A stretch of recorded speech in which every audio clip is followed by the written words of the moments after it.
तो students, class 10th की physics विषय के अंतर्गत आप लोगों को मैंने पहला चैप्टर पढ़ाना शुरू किया है, आप सभी लोगों को पता है। और मैंने एक लेक्चर में आप लोगों को प्रकाश क्या है, प्रकाश का परावर्तन क्या है, परावर्तन संबंधी नियम क्या है, प्रतिबिंब क्या है, प्रतिबिंब के प्रकार में वास्तविक प्रतिबिंब और आभासी प्रतिबिंब को अच्छी तरीके से मैंने समझा दिया है। आपने अगर उस क्लास को नहीं देखा तो आप देख सकते हैं, लिंक मैं इस वीडियो के कमेंट बॉक्स में आपको दे दूंगा, ठीक है। और आज हम उसी चैप्टर में आगे अपना अगला टॉपिक पढ़ेंगे, दर्पण क्या है। बहुत ही धैर्य के साथ आपको क्लास को अंत तक देखना है। और क्लासों का अगर नोटिफिकेशन आप पाना चाहते हैं कि क्लास आपको समय से मिले तो आप ज़रूर चैनल को सब्सक्राइब कर लीजिए, जिससे आगे की क्लासों का नोटिफिकेशन आपको मिलता रहेगा। अगर हम बात करें यहाँ पर दर्पण की, दर्पण क्या होता है, ठीक है। सबसे पहले बात आएगी दर्पण होता क्या है, हम दर्पण को जानेंगे। उसके बाद बात ये आएगी कि दर्पण के प्रकार क्या होते हैं, ठीक है। दर्पण के दो प्रकार आपको पढ़ने हैं। नंबर 1 आपको पढ़ना है गोली दर्पण और नंबर 2 आपको पढ़ना है समतल दर्पण, जिसमें से गोली दर्पण के भी प्रकार आपको पढ़ना है और गोली दर्पण से संबंधित परिभाषाएं आपको पढ़ना है। तो चलिए सबसे पहले हम बात कर लेते हैं कि दर्पण होता क्या है। दर्पण की अगर हम बात करें तो दर्पण एक कांच का भाग होता है या एक कांच का टुकड़ा होता है। दर्पण की एक खास बात होती है कि इसके एक भाग पर क्या होता है भैया, पेंट की कलाई। जैसा कि आप डेली दर्पण में अपना जो है प्रतिबिंब देखते हैं तो आप देखिए उस दर्पण में एक भाग पर आपको चांदी, ठीक है, या लाल ऑक्साइड का पेंट आपको मिलेगा, शीशा जो आप देखते हैं। और एक भाग जो होता है वो परावर्तक होता है कि नहीं होता है, ठीक है। तो दर्पण की खास बात क्या होती है, दर्पण क्या होता है, यह एक कांच का भाग होता है। तो आप लिख सकते हैं यह एक, आप सभी लोग नोट्स बना सकते हैं, कोई दिक्कत नहीं है। और बिल्कुल फ्री ऑफ कॉस्ट आपको पूरी फिजिक्स पढ़ाई जाएगी, ठीक है।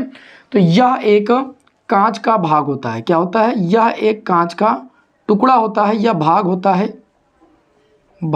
है, ठीक है, जिसके एक भाग पर पेंट की कलाई होती है, जिसके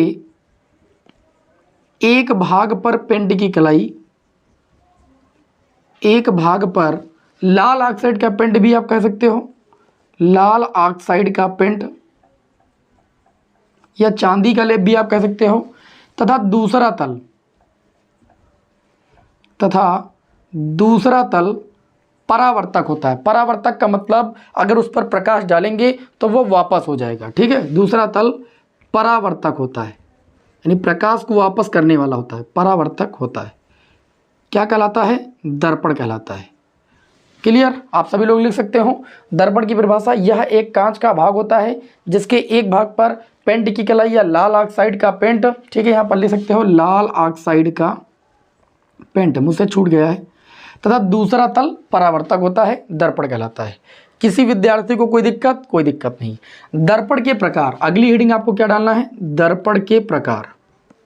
अगली हेडिंग डालना है आपको दर्पण के प्रकार, ठीक है। हम आप लोगों को सारे टॉपिक पढ़ाएंगे, आपको चिंता करने की कोई ज़रूरत नहीं। जो आपके सिलेबस में है हर एक टॉपिक को यहाँ पर बहुत ही अच्छे तरीके से हम यहाँ पर डिस्कस करेंगे। अगली हेडिंग आपको लगा लेना है दर्पण के प्रकार। अगर हम दर्पण के प्रकार की बात करें तो दर्पण कितने प्रकार के होते हैं, दर्पण मुख्यतः 2 प्रकार के होते हैं। आपको गूगल पर भी मिलेगा 3 प्रकार के होते हैं, वो भी आप सभी को समझ में आ जाएगा, ठीक है। तो कहीं कहीं पर किताब में आपको 3 प्रकार भी दिए। तो दर्पण मुख्यतः कितने प्रकार के होते हैं, आपको लिखना है दर्पण मुख्यतः 2 प्रकार के होते हैं। कितने प्रकार के होते हैं, 2 प्रकार के होते हैं। दर्पण भैया आपके कितने प्रकार के होते हैं, 2 प्रकार के होते हैं। कौन कौन से, नंबर 1 आ जाएंगे तो नंबर 1 आपका होता है गोली दर्पण। गोली दर्पण क्या होता है, बहुत ही अच्छी तरीके से आपको यहाँ पर हम बता देंगे, नाम से ही आप पता लगा लेंगे। नंबर 1 आपका होता है गोली दर्पण और नंबर 2 आपका होता है समतल दर्पण। देखिए समतल दर्पण बहुत ज़्यादा डिटेल आपको नहीं पढ़ना है समतल दर्पण के बारे में, लेकिन इतना पढ़ा देंगे कि आपके सिलेबस में इससे बाहर नहीं आएगा। समतल दर्पण को इंग्लिश में बोलते हैं प्लेन मिरर, ठीक है। तो यहाँ पर अगर हम बात करें गोली दर्पण, सबसे पहले हम बात करेंगे गोली दर्पण, ठीक। गोली दर्पण के प्रकार की बात करेंगे और समतल दर्पण की बात करेंगे, ठीक है। तो गोली दर्पण की अगर हम बात करें तो जैसे हमारे पास एक खोखला कांच का टुकड़ा है, या मान लीजिए खोखला कांच का गोला है, टुकड़ा नहीं है, खोखले कांच का एक गोला है, ठीक। अब इसको क्या कर लेते हैं, हम काट लेते हैं। मान लीजिए इतना भाग मैंने इसको काट लिया, ये मैंने इतना गोले का एक इतना भाग काट लिया, ठीक है।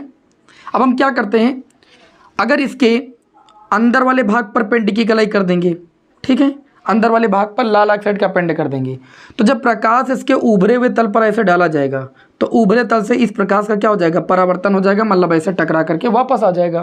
कारण, क्योंकि इधर वाले भाग पर क्या है भैया, लाल ऑक्साइड का पेंट है।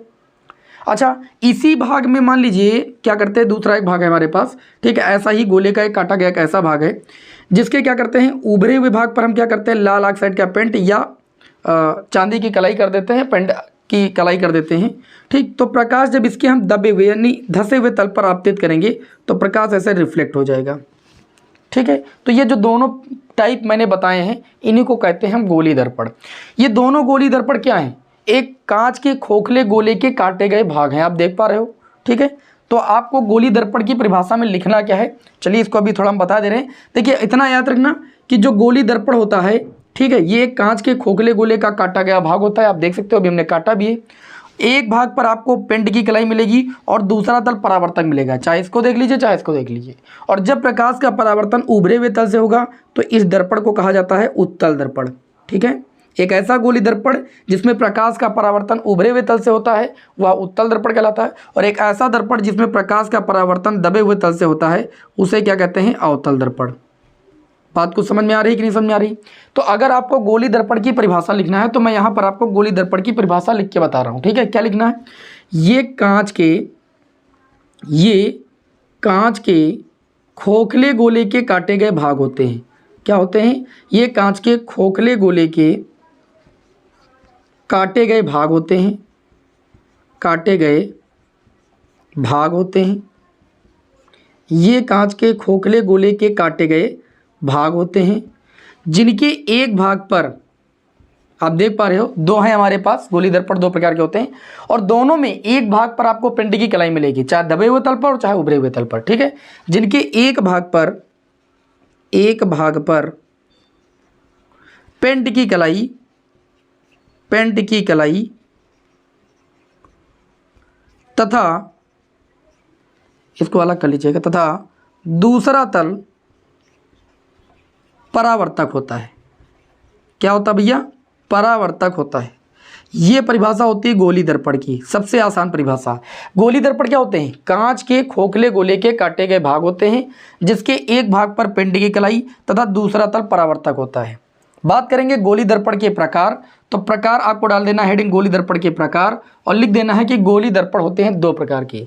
नंबर एक आपका होता है उत्तल दर्पण और नंबर दो आपका होता है अवतल दर्पण। ठीक है, तो वह गोली दर्पण जिसमें प्रकाश का परावर्तन उभरे हुए तल से होता है, इस तल को हम कहते हैं परावर्तक तल। ठीक है, लिख लीजिएगा, यहाँ पर ज़्यादा जगह नहीं तो फिर समझ में नहीं आएगा। ठीक है, और ये क्या है भाई, ये पॉलिश की गई है पेंट की, तो आप लिख सकते हैं कि वह गोली दर्पण जिसमें प्रकाश का परावर्तन उभरे हुए तल से होता है और दबे हुए भाग पर पेंट की कलाई होती है वह गोली दर्पण उत्तल दर्पण कहलाता है। ठीक, और एक ऐसा कांच का खोखले भाग का काटा गया भाग या एक ऐसा गोली दर्पण जिसमें उभरे हुए भाग पर पेंट की कलाई होती है और प्रकाश का परावर्तन दबे हुए तल से होता है वह आपका अवतल दर्पण कहलाता है। तो ये हो गया आपका गोली दर्पण के प्रकार। किसी विद्यार्थी को कोई दिक्कत नहीं। आगे बढ़ते हैं, अब हम पढ़ेंगे समतल दर्पण। अगला टॉपिक हमारा क्या होगा, समतल दर्पण या प्लेन मिरर। अगर हम समतल दर्पण की बात करें तो इसमें कुछ नहीं बोलना है, ये एक कांच की समतल प्लेट होती है। क्या होती है, ये एक कांच की समतल प्लेट होती है।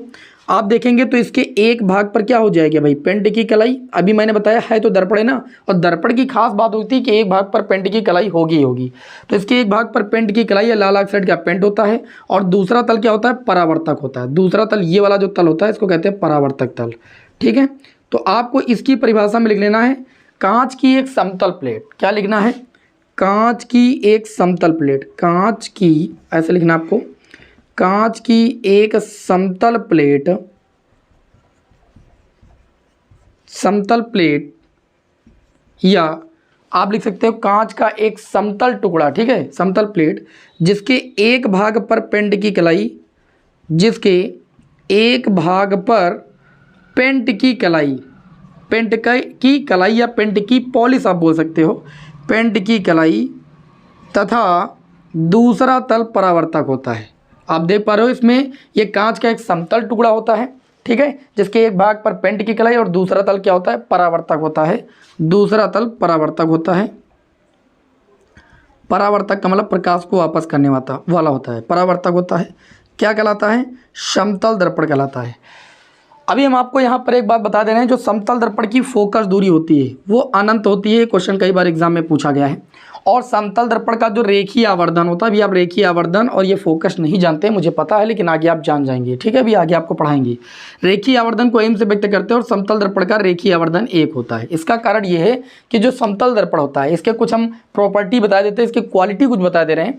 देखिए, समतल दर्पण की खास बात ये होती है कि ये जो प्रतिबिंब बनाता है, समतल दर्पण जो प्रतिबिंब बनाता है वो वस्तु के आकार का बनाता है। और जो रेखीय आवर्धन होता है, रेखीय आवर्धन बराबर होता है प्रतिबिंब की लंबाई जिसको आई से व्यक्त करते हैं और वस्तु की लंबाई जिसको ओ से व्यक्त करते हैं। तो जब समतल दर्पण वस्तु के आकार का प्रतिबिंब बनाएगा तो प्रतिबिंब की लंबाई और वस्तु की लंबाई का मान सेम होगा, और काटेंगे तो रेखीय आवर्धन कितना आ जाएगा?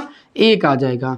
इसलिए समतल दर्पण का जो रेखीय आवर्धन होता है 1 होता है। इस बात को याद रखिएगा, बोर्ड एग्जाम में कई बार पूछा जाता है प्रश्न।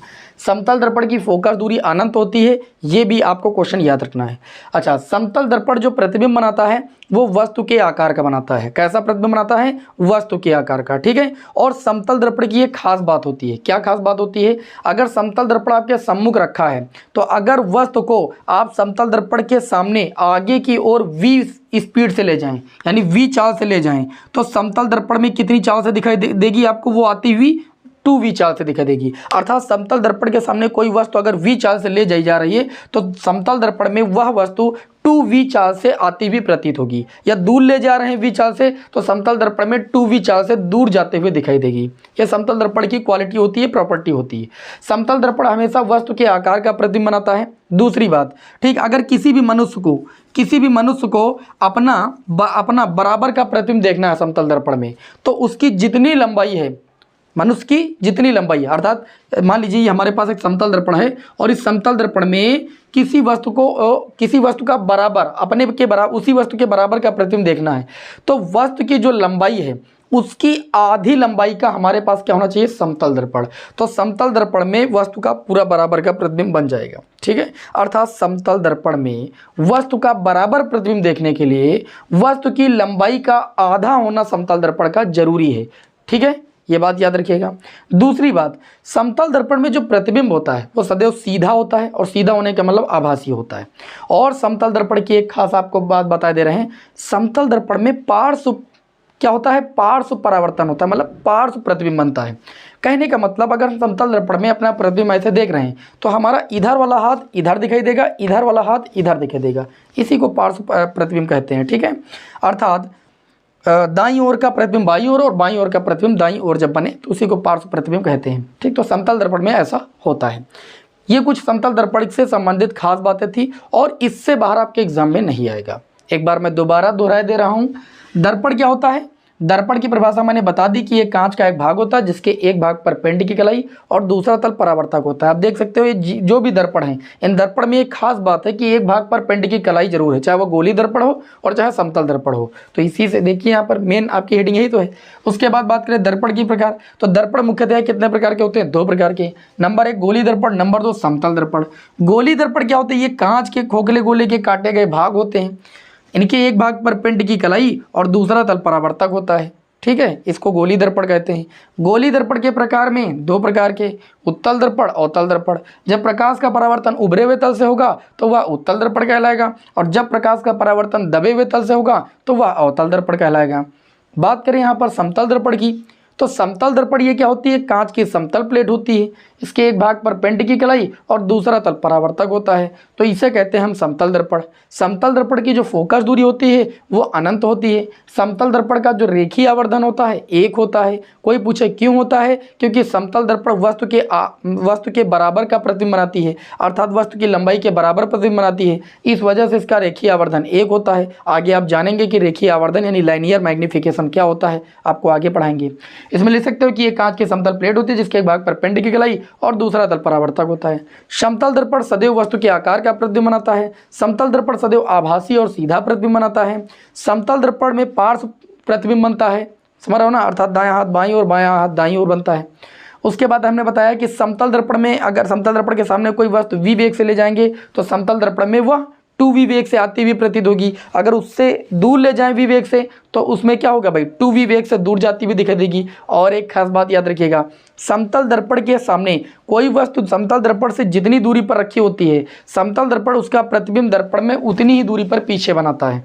समझ पा रहे हो ना। अर्थात समतल दर्पण के सामने अगर कोई वस्तु 10 मीटर की दूरी पर आगे रखी हुई है तो समतल दर्पण में उसका प्रतिबिंब दर्पण के पीछे 10 मीटर की दूरी पर बनेगा। ओके, तो ये कुछ बातें थी जो मैंने आप लोगों को एक्सप्लेन कर दी हैं, और स्क्रीनशॉट लेना है तो उसको ले लीजिए। और अगली हेडिंग आप लोगों को डालना है गोली दर्पण से संबंधित परिभाषाएं। ठीक है, हमें उम्मीद है हर एक विद्यार्थियों को बहुत ही अच्छी तरीके से बातें समझ में आ गई होंगी। तो सभी विद्यार्थी भाई दोस्तों को ज़्यादा से ज़्यादा क्लास को भैया शेयर करें। ठीक है, जितने ज़्यादा विद्यार्थी जुड़ेंगे आपको लगातार क्लासें उतनी जल्दी जल्दी आप लोगों को हम प्रोवाइड करेंगे। ठीक है, क्योंकि ये आपका नया सत्र स्टार्ट हुआ है तो नए बच्चों को जोड़ना है, तो ज़्यादा से ज़्यादा आप सभी लोग अपने मित्रों को शेयर कीजिए। ठीक है, हर एक का फ़ायदा होना चाहिए। ठीक, कभी ये मत सोचिए कि हम पढ़ लिए दूसरे को ना पढ़ने दें। जितना आप अच्छा सोचेंगे आपके साथ उतना ही अच्छा होगा। ठीक है, तो ज़्यादा से ज़्यादा दोस्तों में इसको शेयर कीजिए। चलिए अगली हेडिंग आपकी क्या रहेगी, गोली दर्पण से संबंधित परिभाषाएं। और एक परिभाषा आपके बोर्ड एग्जाम में आनी एकदम तय है। गोली दर्पण से संबंधित जो परिभाषाएं, टोटल 8 परिभाषाएं पढ़नी है। तो आपको हेडिंग डालना है गोली दर्पण से संबंधित परिभाषाएं। गोली दर्पण से संबंधित परिभाषाएं, गोली दर्पण से संबंधित परिभाषाएं। कितनी परिभाषाएं आपको पढ़नी है, टोटल 8 परिभाषाएं पढ़नी है। ठीक है, गोली दर्पण से संबंधित परिभाषाएं। गोली दर्पण से संबंधित परिभाषाओं की अगर हम बात करें तो सबसे पहले हमको यहाँ पर क्या पढ़ना है, दर्पण का ध्रुव यानी जिसको हम कहते हैं पोल, इंग्लिश में क्या कहते हैं, पोल। तो अभी मैंने बताया, देखिए गोली दर्पण 2 प्रकार के बताए। हम एक गोली दर्पण आपके सामने ले लेते हैं, मान लीजिए अवतल वाला ले लेते हैं। अवतल वाले में क्या होता है, इसके उभरे हुए भाग पर पेंट की कलाई होती कि नहीं होती, और प्रकाश का परावर्तन क्या होता है भाई, दबे हुए तल से होता है। अब बात को ध्यान से समझिएगा, जो दर्पण का ध्रुव होता है, ये जो गोली दर्पण होता है, चाहे अवतल ले ले चाहे उत्तल, इस गोली दर्पण में परावर्तक भाग क्या होगा भाई, ये दबा हुआ होगा। तो जो ये परावर्तक तल है, इस परावर्तक तल का जो ये मध्य बिंदु है, ठीक है, ये जो मध्य बिंदु, देखिए ये आपका गोले का ही तो काटा गया भाग है। तो इस गोले का जो मध्य बिंदु है भैया, ये जो मध्य बिंदु है, ये कहलाता है गोली दर्पण का ध्रुव यानी पोल कहलाता है। बात को समझ में आई कि नहीं समझ में आई? तो आप इसकी परिभाषा में लिख सकते हो, मैं आपको बोले दे रहा हूँ, यहाँ पर लिखूंगा तो बहुत ज़्यादा हो जाएगा। आप कॉपी उठाइए और लिखिए, गोली दर्पण के परावर्तक तल के मध्य बिंदु को गोली दर्पण का ध्रुव कहते हैं। गोली दर्पण के परावर्तक तल के मध्य बिंदु को दर्पण का ध्रुव कहते हैं। ओके, लिख लिया होगा।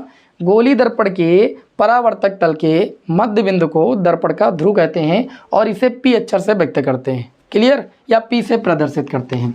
आगे बात करेंगे दर्पण के ध्रुव के बाद वक्रता केंद्र। क्या जानेंगे भैया, वक्रता केंद्र। आप जानते हो गोले का केंद्र तो होगा ही, और ये गोले का काटा गया ही तो भाग है। तो ये जिस भी खोखले गोले का काटा गया भाग है उसका कहीं ना कहीं केंद्र भी होगा। ठीक है, तो मान लेते हैं यहाँ केंद्र होगा, और केंद्र को सेंटर बोलते हैं, इसलिए इसको C से व्यक्त करेंगे। तो ये जो गोली दर्पण है हमारे पास, चाहे ये वाला हो चाहे उत्तल वाला हो, उत्तल वाला होगा तो उत्तल वाले में केंद्र इधर होगा कि नहीं होगा, क्योंकि ऐसे गोला होगा तो केंद्र उधर की ओर तो होगा। ठीक, तो इसमें क्या होगा, उत्तल होगा तो आपका जो प्रकाश का परावर्तन है उभरे हुए तल से होगा, इसमें दबे हुए भाग पर पेंट की कलाई होगी। ठीक, तो इसमें सेंटर यहाँ होगा, पोल यहाँ होगा, आपका दोनों बना सकते हो, कोई दिक्कत नहीं। तो ये जो गोली दर्पण है, एक उत्तल एक अवतल है, सम्मिलित रूप से हम गोली दर्पण की बात करें तो ये जो गोली दर्पण है ये कांच के जिस भी खोखले गोले के काटे गए भाग हैं, ये जिस भी खोखले गोले के काटे गए भाग हैं उसका कोई ना कोई केंद्र तो होगा ही, और उसी गोले के केंद्र को हम इन गोली दर्पणों का या इन गोली दर्पण का वक्रता केंद्र कहते हैं। आपको क्या लिखना है, कॉपी उठाइए, मैं बोल रहा हूँ। आपको लिखना है गोली दर्पण कांच के जिस खोखले गोले के काटे गए भाग होते हैं, गोली दर्पण कांच के जिस खोखले गोले के काटे गए भाग होते हैं उसके केंद्र को गोली दर्पण का वक्रता केंद्र कहते हैं। ये केंद्र जो है पूरे वृत्त का है और उसी गोले को काटा गया है, तो उस गोले के केंद्र को इसी गोली दर्पण क्या कहते हैं, वक्रता केंद्र। और वक्रता केंद्र को किससे व्यक्त करते हैं, C से, और ध्रुव को किससे व्यक्त करते हैं, P से। उसके बाद अगली परिभाषा आ जाएगी वक्रता त्रिज्या। वक्रता त्रिज्या को व्यक्त करते हैं कैपिटल R से। वक्रता त्रिज्या क्या होती है, रेडियस बोलते हैं ना इसे। अब आप लोगों ने वृत्त में भी पढ़ा है कि केंद्र से जो वृत्त की परिधि तक की दूरी होती है यही तो त्रिज्या कहलाती है। तो ये जो आपका गोली दर्पण है ये कांच के खोखले गोले का चूंकि काटा गया भाग है, तो ये जिस भी खोखले गोले का काटा गया भाग है, बिल्कुल वही परिभाषा होगी, उसकी त्रिज्या को हम वक्रता त्रिज्या कहते हैं, या हम बोल सकते हैं वक्रता केंद्र और ध्रुव के बीच की दूरी को हम गोली दर्पण की वक्रता त्रिज्या कहते हैं। इसे आर से व्यक्त करते हैं।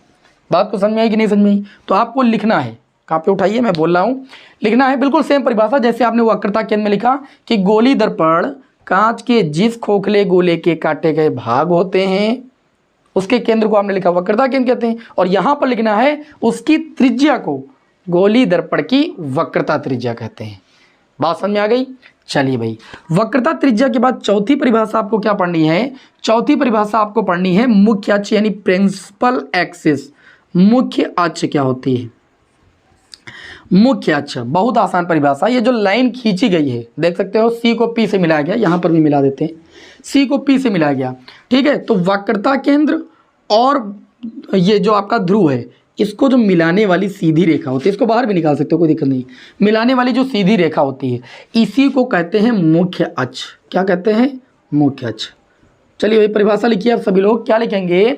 गोली दर्पण के वक्रता केंद्र और ध्रुव को मिलाने वाली रेखा गोली दर्पण की मुख्य अक्ष कहलाती है। इसको पी सी से लिखा जाता है, यानी पी और सी को मिलाने वाली जो रेखा होती है वह गोली दर्पण की मुख्य अक्ष कहलाती है।